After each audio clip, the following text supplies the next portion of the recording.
Guys, I'm being harassed in my own home. परेशान होके मैंने पुलिस को कॉल किया, पुलिस आई.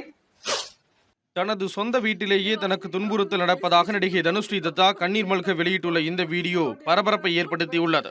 பாலிவுட் நடிகையான தனுஸ்ரீ தத்தா விஷாலின் தீராத விளையாட்டு பிள்ளை படத்தில் ஜோதி என்ற கதாபாத்திரத்தில் நடித்து தமிழ் ரசிகர்கள் மத்தியில் பிரபலமானார். கடந்த சில ஆண்டுகளாக நடிப்பிலிருந்து விலகி இருந்து வரும் தனுஸ்ரீ தத்தா தற்போது பரபரப்பு வீடியோ ஒன்றை வெளியிட்டுள்ளார்.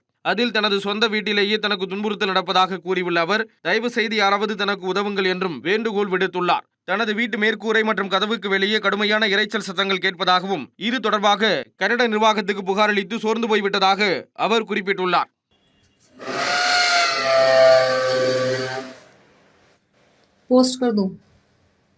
கடந்த 5 ஆண்டுகளாக தொடர்ச்சியான மன அழுத்தம், பதற்றம், சோர்வு உள்ளிட்டவற்றால் பாதிக்கப்பட்டுள்ளதாகவும் அவர் கூறியுள்ளார்.